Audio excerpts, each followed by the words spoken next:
Meus irmãos, a paz do Senhor, vamos dar sequência ao estudo de escatologia. Estamos indo para a reta final, né? Já estamos agora abordando os acontecimentos finais, as coisas que vão preceder o arrebatamento da igreja. E aí já comentamos alguns pontos, estamos no ponto 6. O evangelho será pregado no mundo inteiro. Então, isso são o quê? São sinais. Então, toda a história bíblica, ela é regida também por sinais. Então, acontecimentos vão se desenvolvendo no passar do tempo e que vai se aproximando à volta do Senhor.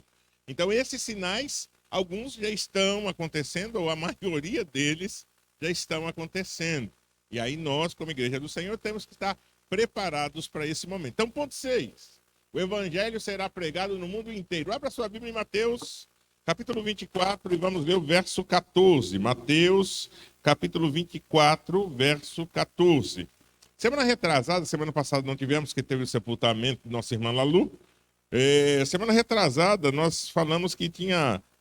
esse estudo é impossível, meus irmãos, num estudo esgotar todos os assuntos sobre as últimas coisas. A gente vai falando e vai lembrando de algumas coisas, né? E aí, em decorrência da eleição, eu estava me lembrando que os irmãos, quando puderem, anotem aí, leiam e estudem sobre nova ordem mundial. E aí vocês vão entender muitas coisas das últimas coisas no âmbito político, ok? Nós estamos falando do âmbito bíblico, mas todo mundo está sendo preparado para o arrebatamento da igreja. Então, também, politicamente falando, acontece isso. Então, leiam depois e estudem sobre nova ordem mundial. Mateus 24, versículo 14 diz assim: E será pregado este evangelho do reino por todo mundo para testemunho de todas as nações. Então virá o fim. Deus estabelece um condicional. O evangelho dele ser pregado a toda a criatura ou a todos os povos. E aí nós temos que entender algumas coisas quando falamos de todos os povos. Pastor, mas já tem Bíblia em todas as línguas? Já tem Bíblia em todas as línguas. Não temos ainda tradução bíblica em todos os dialetos.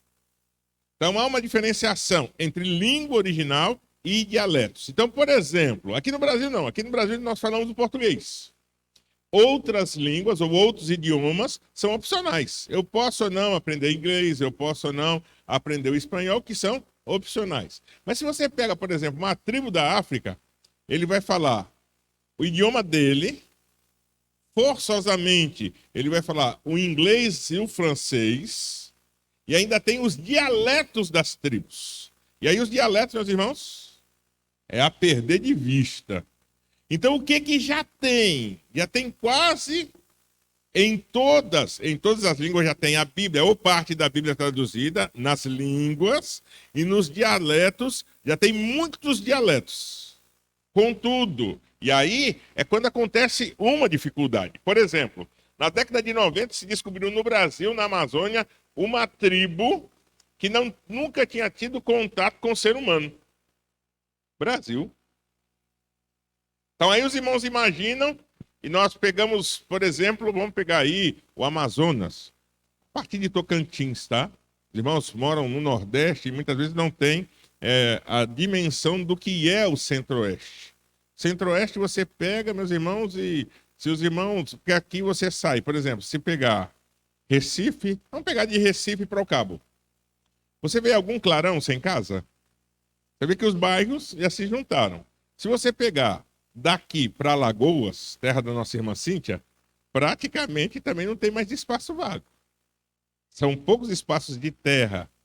Você chega no Centro-Oeste, você anda mundo de terra e não tem nada. E aí, quando você pega o Centro-Oeste e pega a parte do norte do Amazonas, ainda é pior. Porque no Amazonas tem região em que ainda não conseguiu chegar, mesmo em 2022. Pode ser que tenha tribo indígena lá não evangelizada? Pode. E aí hoje tem um limitador no Brasil. Diante de muitas coisas que foram feitas, a FUNAI fechou. Então, hoje em dia, se tem uma tribo que não é civilizada, como se diz, só pode entrar ou contato com essa tribo uma outra tribo. Aí a tribo pode ser civilizada, mas tem que ter contato com os indígenas não civilizados. Então isso fecha. Qual é a dificuldade nisso?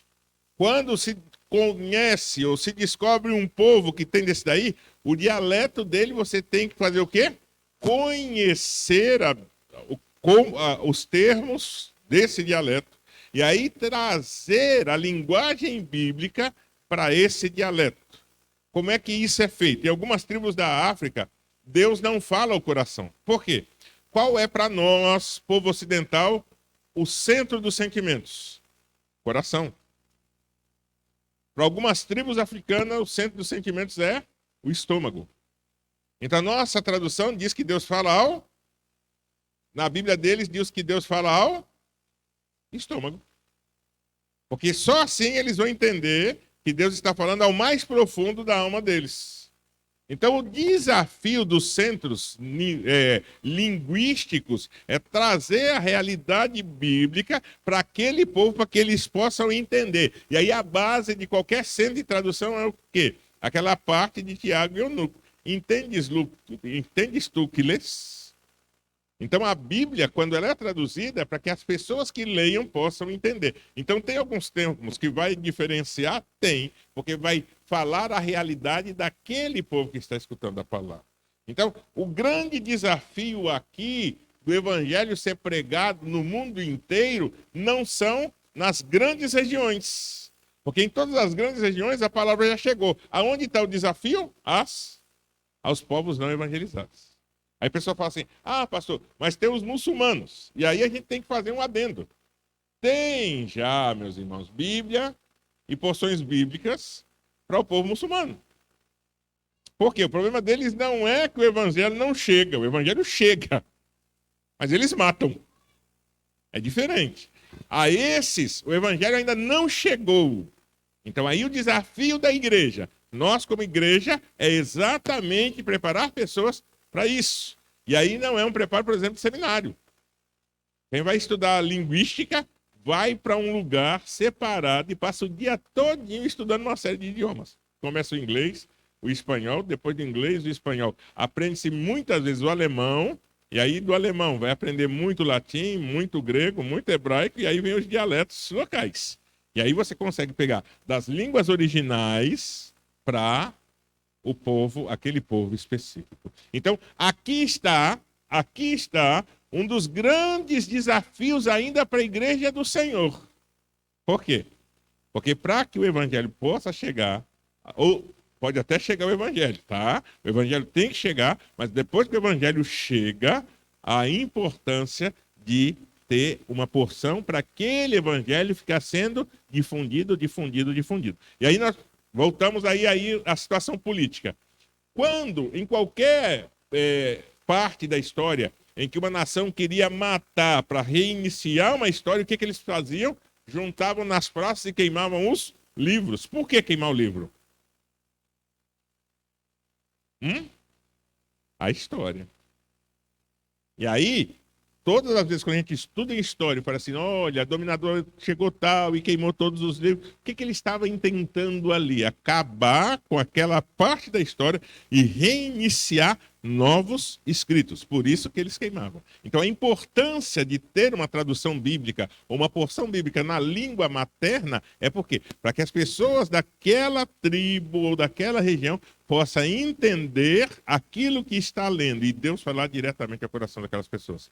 Então, Deus usa duas formas de evangelismo. Uma é oral, é o evangelho falado. A outra é o evangelho escrito. Então, geralmente, o que acontece? As pessoas vão e começam o evangelho falado e vai aí descobrindo os costumes daquele povo e aí começam a escrever para aquele povo. Aí começam a surgir as porções bíblicas e das porções bíblicas, as Bíblias e as traduções, como nós conhecemos hoje. Mas aqui está o grande desafio. Então, pastor, nós temos um ponto importante para a volta do Senhor? Sim, porque o evangelho tem que ser pregado a todos. Mas, pastor, Deus pode falar às pessoas de uma forma direta? Pode.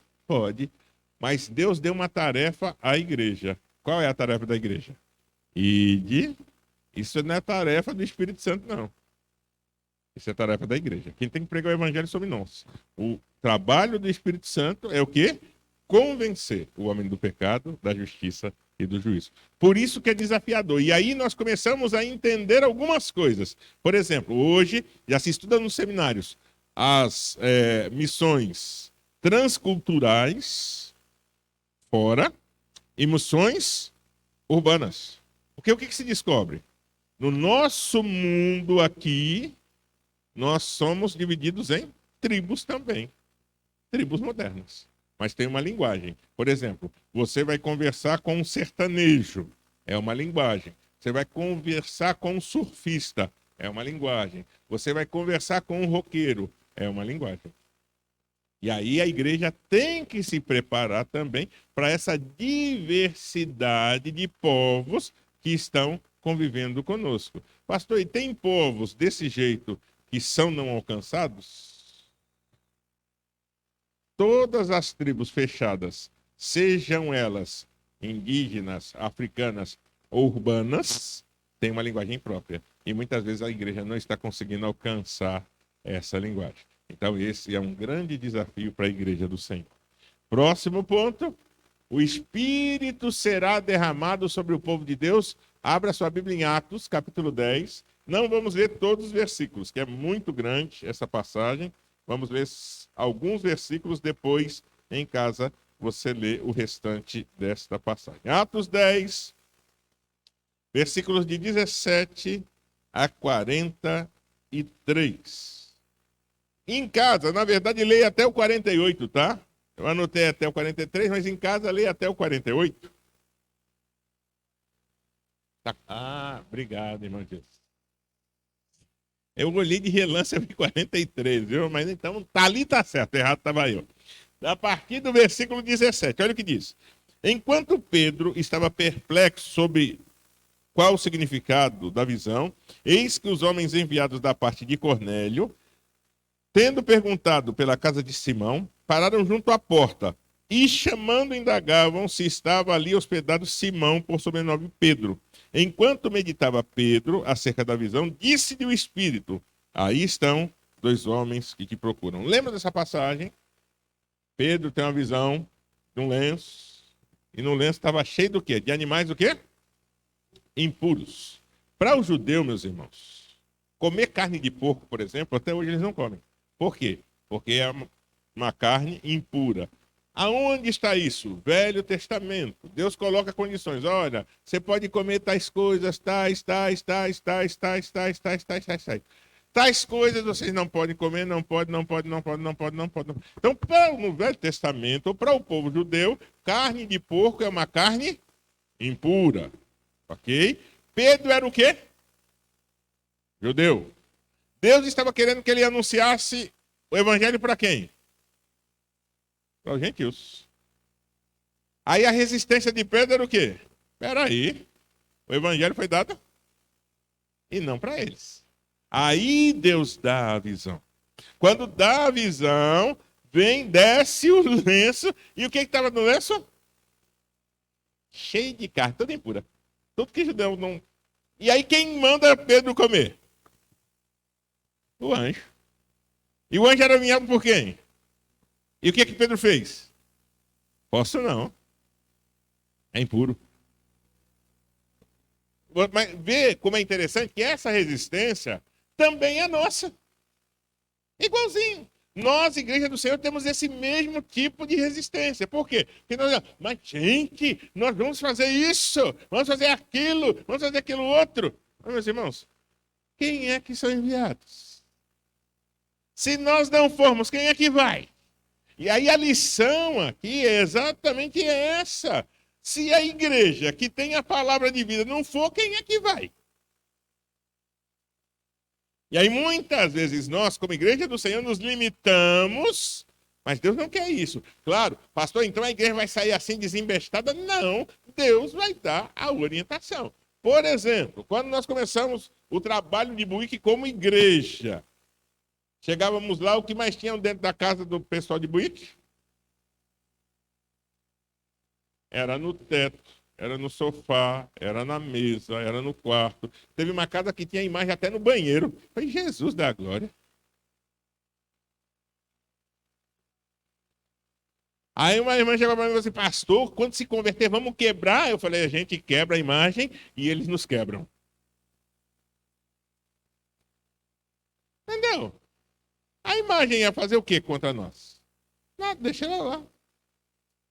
Deixa Deus ir incomodando a ponto de tirar. Aí o que acontece? Mas mesmo que congrega conosco, tinha lá, tinha a imagem até por trás, na porta do quarto por trás. Ela dormiu e sonhou que a imagem está se movimentando. No outro dia ela chegou, arrancou a imagem de lá.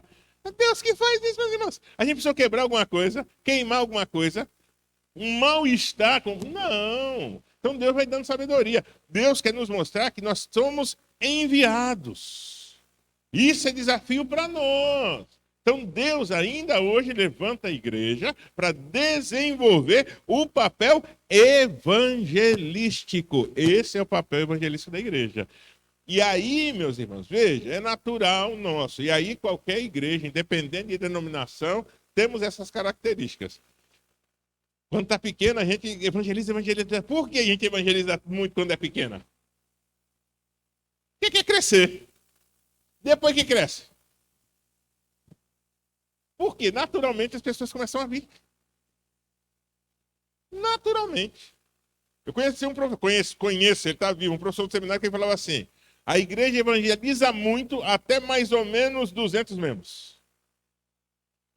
Depois disso, ela vai diminuindo. Quando chega a grande, meus irmãos, tem os ministérios de evangelismo que saem, mas é um grupo pequeno.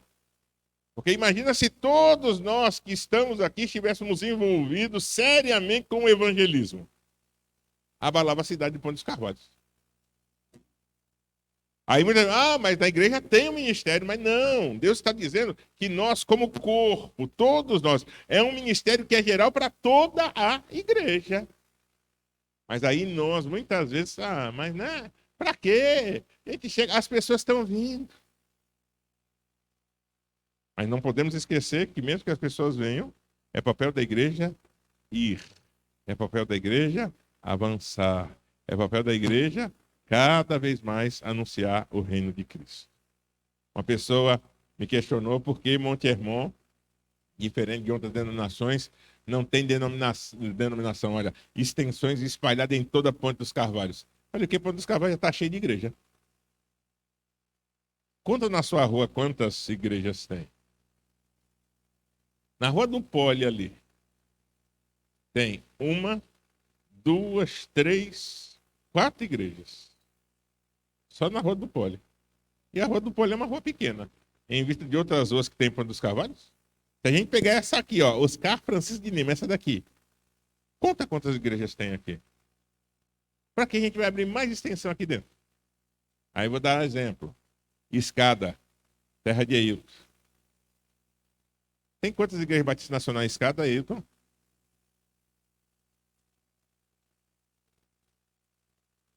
Nenhuma.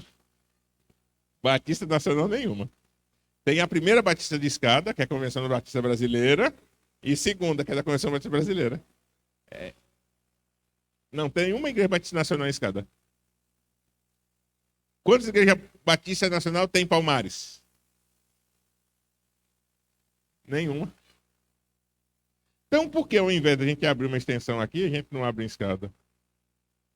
A gente não abre em Palmares?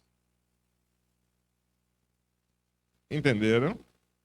Porque, meus irmãos, hoje em dia, eu estava dando aula na segunda-feira no seminário no Cabo, e eu estava falando, hoje nós temos o êxodo de igrejas. Quando abre, o que é que faz?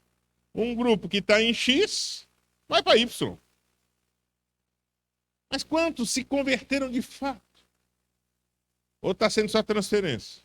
Transferência. Deus quer que nós avancemos. A igreja não pode perder a noção disso. E isso Deus estava falando para Pedro. Olha só, olha o desafio. O evangelho será pregado para quê? Para que o Espírito seja derramado sobre o povo de Agora, olha como são condicionais. Se a igreja se acomoda, ela vai estar buscando esse derramamento?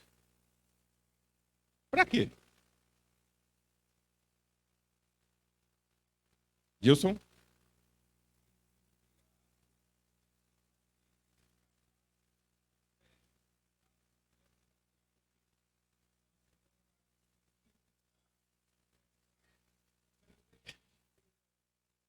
E isso, Gilson, esse professor de seminário falava o seguinte: quando tem no mar uma tainha e um tubarão, quem ganha? Tubarão. Por quê? É só abrir a boca. A baleia não mastiga, meus irmãos. A baleia, quando está com fome, ela abre a boca, ela está nadando. Aí tem os cardumes. Quando chega no cardume, ela simplesmente abre a boca e engole tudo que está na frente. Então ela não tem o trabalho de comer. Por exemplo, tem um tipo de baleia que ela é agressiva, a orca. A orca usa a nadadeira porque a orca ela é seletiva. Ela não gosta de peixe pequeno. Ela come quem? O peixe boi. É. Aí ela tá nadando, aí vê o peixe boi, ela com a nadadeira, ela é maior que o peixe boi. E olha que o peixe boi não é pequeno. Ela vem com a nadadeira, ela dá um tapa no peixe boi. Tuf! Aí ele sobe. Antes dele cair novamente no mar, ela dá outro tapa. Aí imagina, né? Uma nadadeira daquela, uma lapada, o bichinho morre. Aí ela vai e come aquele peixe. Um tipo de baleia. O restante ela abre a boca e engole. E isso acontece com a igreja também. Imagina que uma pessoa chega de fora da cidade, aí olha uma igreja e fala assim, pequenininha e tudo mais. Aí olha a outra no porte médio e olha do outro no porte grande. Geralmente ela fica onde? Tem salinha, tem isso, tem aquilo outro. Peixe grande. E aí, esse é o problema, porque a igreja, em vez de ir, começa a ter a noção simplesmente de receber. E aí, essa visão, o Senhor quer trabalhar em nós. Nós devemos receber bem, sem dúvida nenhuma. Mas também temos que ir atrás da ovelha perdida. A mensagem da ovelha perdida foi se perdendo no tempo. E isso não é um problema de Monte Hermon, não, meu irmão. Isso é um problema em todo. Olha que eu conheço muitas igrejas no Brasil. A maioria das igrejas que eu conheço no Brasil tem esse problema. Até, por incrível que pareça, a Assembleia de Deus, que tinha muitos trabalhos de evangelismo, olha, tem lugares que já não faz mais. Por quê? Hoje em dia você vai fazer um culto no meio da praça, vai incomodar, é perigoso ligar para a polícia. Então você tem que planejar bem o horário e isso e aquilo. Então, não, vamos fazer o seguinte: ao invés de fazer isso, vamos convidar para vir. Mas a igreja tem que avançar. Por isso que alguns trabalhos novos, nós também temos que olhar bem para esses trabalhos. Que tem alguns novos métodos de evangelismo que estão sendo eficazes. E aí a igreja começa a buscar. À medida que a igreja começa a buscar, e aí, meus irmãos, são iniciativas espirituais. A igreja que começa a avançar, ela começa a buscar mais. Quando ela começa a buscar mais, ela começa a buscar o quê? Esse derramamento do Espírito sobre a vida. Por quê? Porque você vê que sozinho você não vai muito longe. Você precisa de um preparo maior. Quem dá esse preparo maior? Por isso a busca. Então, todas as igrejas, quando a igreja, todas não, quando a igreja se acomoda, ela automaticamente deixa de buscar esse derramamento. Todas as vezes que a igreja é avivada, ela busca esse derramamento. Agora, o que é avivamento da igreja, meus irmãos? O que é ter uma igreja avivada? Fala-se muito de avivamento, né? Mês que vem, aqui em Monte Hermon, temos as conferências de avivamento. O que é termos uma igreja avivada? Como começa o avivamento? Como começa o avivamento?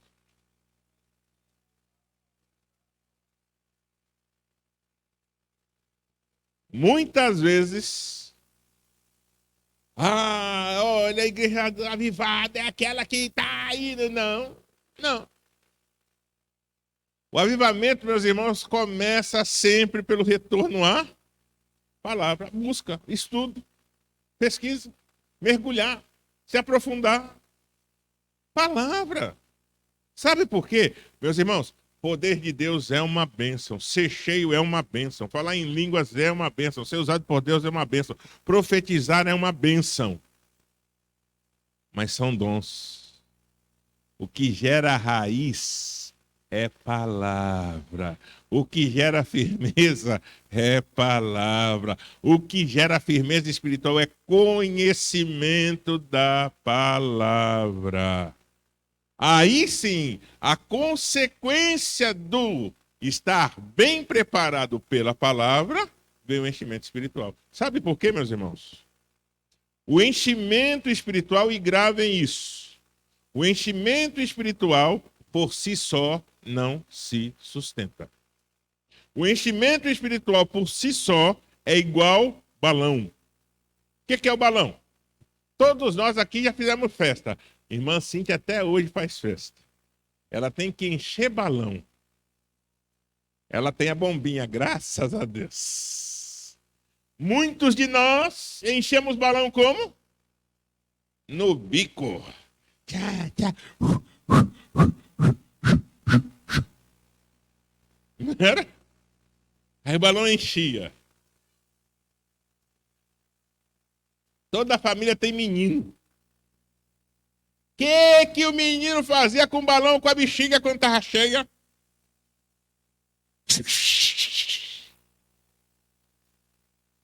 Enchimento espiritual é desse jeito. Você enche, enche, enche, enche, enche, enche, enche, enche. Se não prender, vai esvaziar na mesma velocidade que encheu. E olha, se esvazia mais rápido do que se enche. É o efeito balão. O que faz, meus irmãos, o enchimento espiritual ser preservado em nossa vida? Conhecimento da palavra. Porque muito crente, quando volta de acampamento, congresso, avivamentos, volta cheio. Agora eu vou ser bênção. É uma tocha viva. Sai na rua, vê demônio até em pedra. Depois de uma semana. Não ora mais. Não lê mais Bíblia. Não quer vir mais para a igreja. Por quê? É feito balão. Não adianta somente o enchimento espiritual. O enchimento espiritual é uma bênção. Gera sensibilidade espiritual. Mas o que gera firmeza, raiz, meus irmãos, é Bíblia. É Bíblia. E o crente precisa voltar a estudar, aprender Bíblia. E não se engana não, meus irmãos. Só se aprende Bíblia lendo e estudando. Sendo curioso. Tem alguns termos da Bíblia que são difíceis. Pega um dicionário, ou pega o seu celular, Google nele. Aí você vai começar a entender aquilo que você está lendo. Aí, meus irmãos, aí acontece uma coisa maravilhosa. À medida que a raiz está fincada na rocha, que é Cristo, e aí se finca, à medida que nós conhecemos a palavra, o Senhor pode nos encher. Aí o enchimento permanece. Porque aí se completa em nós o que está lá na Epístola de Pedro. Antes crescei no quê? Cresça espiritualmente, mas cresça também na palavra. Cresça na graça e no conhecimento. E aí eu tenho, meus irmãos, uma aplicação minha para esse versículo. Vamos dar o exemplo de cabeça e corpo. Ok? Um crente que crescer só na graça vai estar com a cabeça desse tamanho. E o corpo nessa finura. E o crente que crescer só no conhecimento, não na graça, vai estar com a cabeça desse tamanho e o corpo nessa. Deus não quer isso. Deus quer o equilíbrio. Antes crescer na graça e no conhecimento. Então, a minha sugestão. Pastor Clóvis, estou aí, eu estou entendendo, quero fazer meu devocional, vou reservar 30 minutos no meu dia para o devocional. O que o senhor me orienta? Ore 15 minutos e leia a Bíblia 15 minutos. É 1 hora? Ore 30 minutos e leia a Bíblia 30 minutos. É 2 horas? Leia a Bíblia 1 hora e ore 1 hora. Cresça na graça e cresça no conhecimento. Por quê? O crente que cresce só na graça e não no conhecimento se torna um espirituoso. Espirituoso e não espiritual.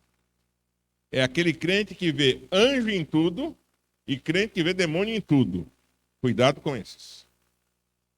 Nem tudo é demônio, nem tudo é anjo.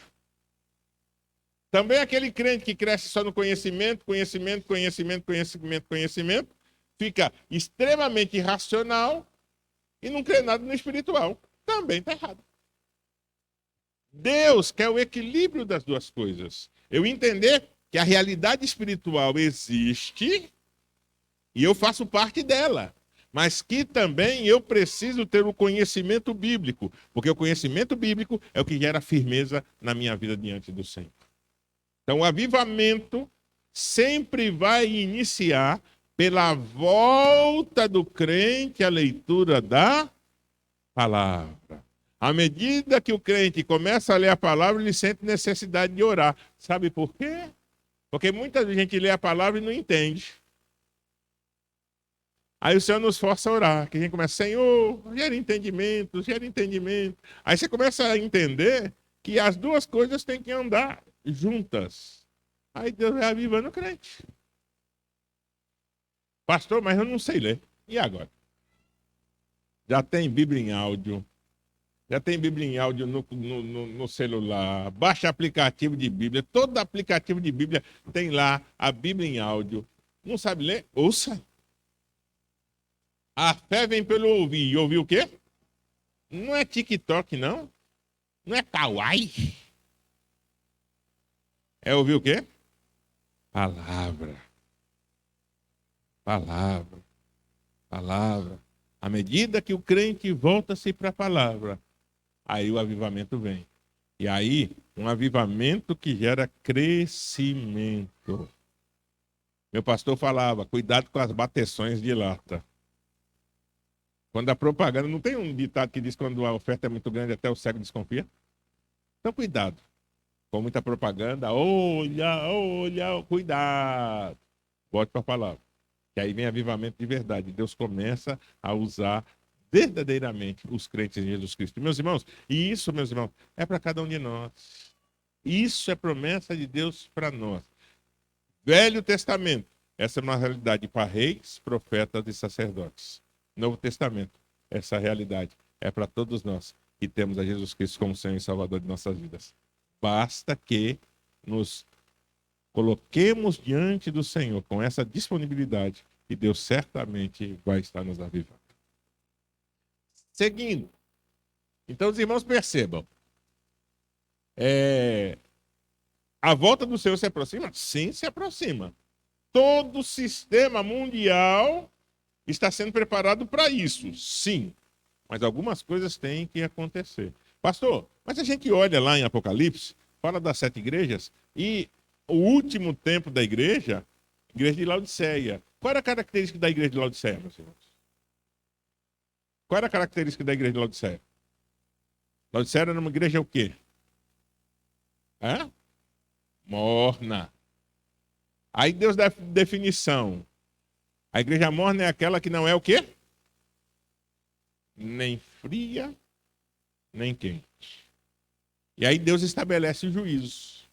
O que Deus vai fazer com essa igreja nem fria, nem crente? Vomitar. Qual é a grande dificuldade para nós? As 7 igrejas do Apocalipse não representam períodos de igreja, ou tempos, ou épocas de igreja. Provavelmente o nosso tempo é tempo de Todo mundo quer que seja tempo de Filadélfia, mas não somos. Infelizmente, o nosso tempo é tempo de Laodiceia. A igreja é morna. Como é que a igreja vai se precaver a isso, meus irmãos?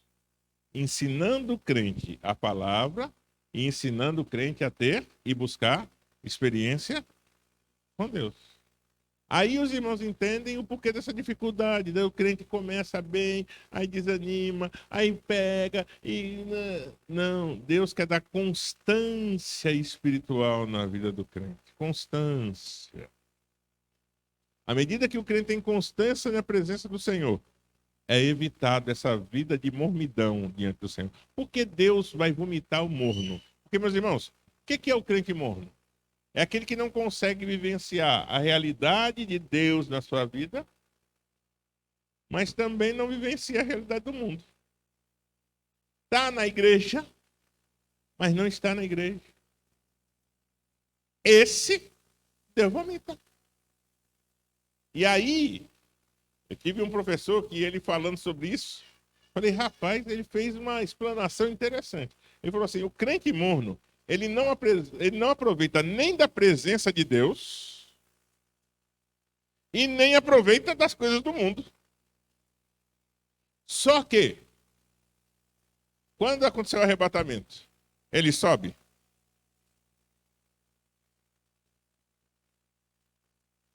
Vê? Por isso que o juízo de Deus para o crente morno é o quê? Será vomitado. E será vomitado é o quê? Não herdará o reino dos céus. Então, se está na presença do Senhor, se lance diante do Senhor. Não seja morno. Aproveite de Deus tudo aquilo que Deus tem para você. Viva de fato a vida com Deus. E meus irmãos, cada dia que passa, eu chego mais à conclusão: viver a vida com Deus é forma de vida. Não é ninguém que chega e fala assim, porque olha, tem que ser. Não, meu irmão. O ser humano, no bom sentido da palavra, tá? Porque, para mim e para o André, o tinhoso tem um sentido diferente do tinhoso aqui do Nordeste. Tá bom? Tinhoso no Centro-Sul não é uma coisa muito boa, não. Mas o tinhoso aqui é o teimoso de lá.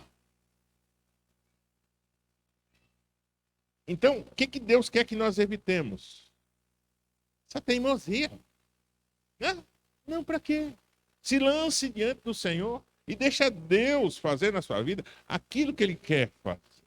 Aí você vai aproveitar das coisas do Senhor. Por quê? Porque, meus irmãos, o crente que fica cocheando entre dois pensamentos não será arrebatado. E não é julgamento de pastor Clóvis, não. É Bíblia. E aí eu fico pensando como é pesado pensar. Pensa quanto tempo você tem de vida cristã. Quantos anos você está na igreja servindo a Deus? Quantas ceias você já participou? Quantos cultos você já participou?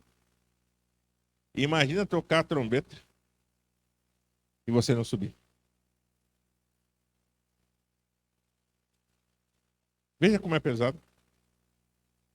E aí eu quero fazer uma aplicação. É como você passar o ano todo se preparando para uma viagem e quando chegar o dia da viagem, alguém virar para você e falar assim, a viagem foi cancelada. Alguém se alegra com isso? É pura decepção. Assim será com o crente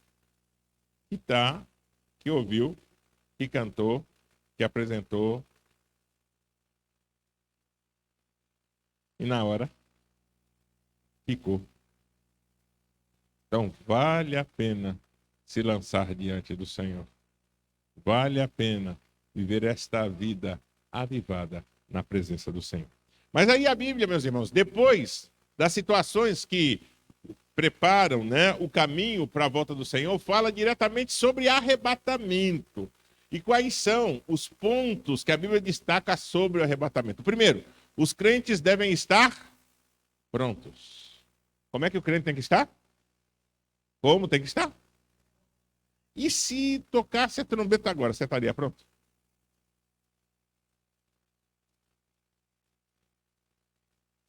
Eu estou reestudando a parábola das 10 virgens. Cada vez que eu estudo essa parábola das 10 virgens, eu aprendo mais.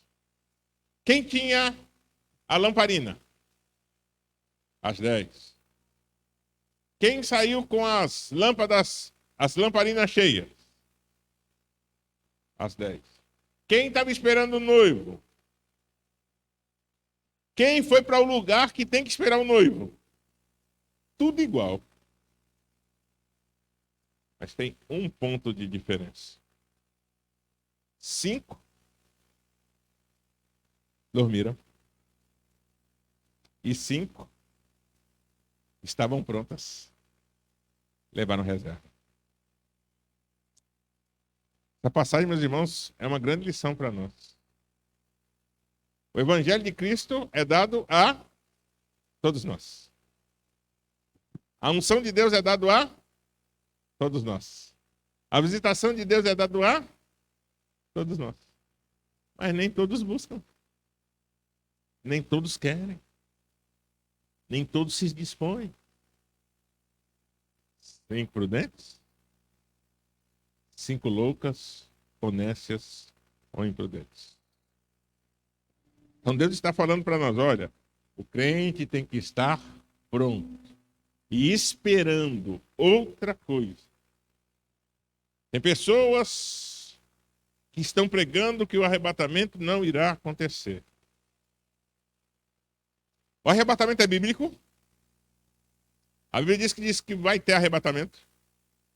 Qual das promessas bíblicas não se cumpriram? As que vieram antes. Por exemplo, as do Velho Testamento. Se cumpriram ou não se cumpriram? Aí a Bíblia diz o seguinte: Deus não é homem para, nem filho do homem para si. Isso quer dizer que ele disse vai acontecer, vai. Então continue esperando. Então continue esperando. É necessário, muitas vezes, meus irmãos, o nosso problema é que nós vamos aceitando algumas palavras e vai falar, é isso mesmo, tá demorando mesmo, tá. Ok. Deixa eu fazer uma pergunta. Quem com 10 anos de idade recebia um salário mínimo para gastar? Arthur tem que idade, Gilson? Tu dá quanto de dinheiro pro Arthur mensalmente? Por quê? Dê 100 reais para ele, rapaz. Menino, 100 reais assim.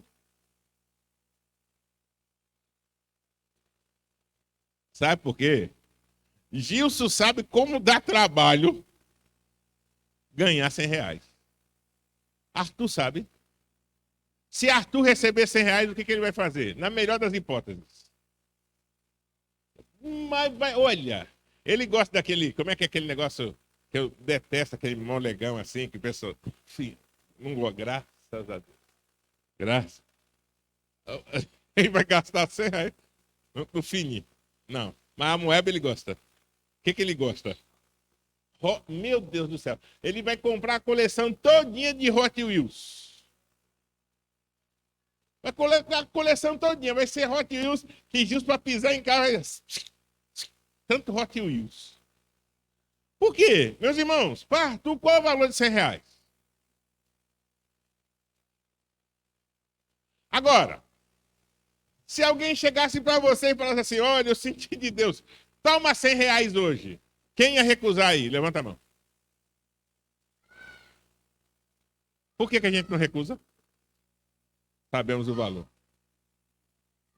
Agora, a gente só sabe o valor por causa do tempo. Já perceberam isso?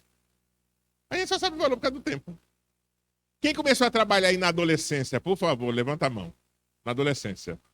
O seu dinheiro era seu ou era para os seus pais? O dinheiro que era você ganhava e era seu. Levanta a mão. Pronto. Mais ou menos, era meio seu e meio dos pais. Né? Mas aquele que era seu, você pensava em gastar ou em guardar? A maioria gastar, Gilson falou guardar.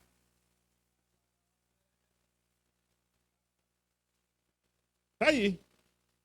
Agora, somos adultos, pais e mães de família, quando você ganha dinheiro, você pensa em gastar ou pensa em guardar? O condicional é esse, e a palavra é essa daí mesmo. Quando sobra, a gente faz o quê? Intoca. Não é desse jeito, não é quando é que sobra, assim já estava. E é assim mesmo, meus irmãos. Agora, quem nos ensinou isso? Foi o pai, foi a mãe, foi a faculdade? Não foi a vida, foi o tempo. Então, quem nos ensina a nos administrar o bem é a vida, é o tempo. Por isso que no tempo a gente começa a dar valor às coisas. Então, Deus age no tempo. A mesma coisa em relação ao arrebatamento. Vai ter arrebatamento, pastor Cláudio? Vai ter, eu lhe garanto. Pode se preparar. Que a igreja vai ser arrebatada. Eu posso não ver o arrebatamento, os irmãos que estão aqui podem não ver, mas a igreja vai ser arrebatada. E se não vermos o arrebatamento, ou vivenciarmos o arrebatamento, estaremos na outra parte da promessa. Os que morreram em Cristo ressuscitarão primeiro. Então, veja, de uma forma ou de outra, meus irmãos, o arrebatamento vai acontecer. Já repararam isso? Porque muitas vezes a gente pensa no arrebatamento somente para os vivos. Não, porque aqueles que morreram em Cristo, morreram, mas eles já têm o corpo glorificado. Eles vão receber o corpo glorificado quando? Eles estão aguardando o arrebatamento também. Então quem morreu em Cristo também está aguardando o arrebatamento. Por isso que a Bíblia diz, os que morreram em Cristo ressuscitarão, depois nós, os vivos, seremos. Pronto. Eles também estão aguardando o arrebatamento. Apesar de estarem numa condição melhor que a nossa, porque eles não são mais sujeitos ao pecado. Nós ainda somos. Eles já estão aguardando a promessa. Nós estamos aguardando a promessa e lutando contra a carne. Uma parte da promessa eles já venceram. A luta contra a carne eles já venceram. Ok? Mas guardem isso. Estejam prontos e esperem o arrebatamento. Pelo avançar da hora, a gente só vai ler essa passagem aqui de Mateus. Mateus 24, 42 a 44. Mateus 24, 42 a 44. Que nos diz assim: portanto, vigiai, porque não sabeis em que dia vem o vosso Senhor. Mas considerai isso: se o pai de família soubesse a que horas viria o ladrão, vigiaria e não deixaria que fosse arrombada a sua casa. Por isso, ficai também vós apercebidos, porque a hora em que não cuidais, o Filho do Homem virá. Qual é o cuidado, meus irmãos? O dia do Senhor, o arrebatamento da igreja, não pode nos pegar de surpresa. Por isso, a importância da vigilância. E à medida que vigiamos, aí o Senhor vai cada dia nos preparando e nos despertando para esse momento. Que o Senhor nos abençoe. Quarta que vem nós continuamos. Vamos nos colocar de pé e vamos orar ao Senhor, encerrando o culto desta noite. Diácono Neilton vai estar orando e logo após estarei impetrando a bênção apostólica.